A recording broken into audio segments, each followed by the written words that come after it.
শৰ্মাই উচ্ছেদক লৈ কৈছে যে মই কেতিয়াও মিয়া সম্প্ৰদায় বা মুছলমান মানুহৰ ওচৰত আত্মসমৰ্পণ নকৰোঁ। আপোনাৰ মুখত হিমন্ত বিশ্ব শৰ্মা আত্মসমৰ্পণ নকৰাৰ কথা শোভা নাপায়। আপুনি জীৱনত কেৱল আত্মসমৰ্পণেই কৰি গৈছে আজি তাৰিখলৈ। আপুনি আলফা আছিলে, আপুনি সদৌ অসম ছাত্ৰ সন্থাত কাম কৰিছিলে, আপুনি কংগ্ৰেছ দললৈ গ'ল আৰু কংগ্ৰেছ দলৰ পৰা আপুনি আহিলে বিজেপি দললৈ। আপুনি কেৱল আত্মসমৰ্পণ কৰাই নহয়, আপোনাৰ নিজৰ সুবিধাবাদৰ কাৰণে আপুনি যিমান যি কৰিব লাগে সকলোবিলাক কৰা আমি দেখিবলৈ পাইছোঁ। আজি উচ্ছেদৰ নামত, হিন্দু মুছলমানৰ নামত আপুনি যি ধৰণে সাম্প্ৰদায়িক বক্তব্য, সাম্প্ৰদায়িক বাতাবৰণ সৃষ্টি কৰি ২৬ৰ নিৰ্বাচনৰ বৈতৰণি পাৰ হ'ব খুজিছে, ইয়াক কেতিয়াও কোনেও গণতান্ত্ৰিক মনৰ মানুহে অসমত হ'বলৈ দিয়া নিদিব।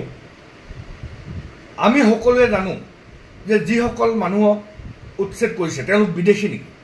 তেওঁলোক বিদেশী নহয়, তেওঁলোক বানপীড়িত, তেওঁলোক গৰাখহনীয়া পীড়িত মানুহ। আজি ভাৰতবৰ্ষৰ সংবিধানে আমাক কৈছে, আমাৰ যদি মাটি বাৰী যদি নদীয়ে লৈ গৈছে, আমাৰ যদি বানপানীয়ে যদি আমাক সৰ্বশান্ত কৰিছে, তেতিয়াহ'লে এই বানপানী গৰাখহনীয়ে সৰ্বশান্ত কৰা মানুহবিলাক ক'ত থাকিব? ভাৰতবৰ্ষৰ সংবিধানে, ভাৰতবৰ্ষৰ নাগৰিক হয় যদি আপোনালোকৰ হিমন্ত বিশ্ব শৰ্মা আপোনাৰ দায়িত্ব হয় নে নহয়? চৰকাৰৰ দায়িত্ব হয় নে নহয়?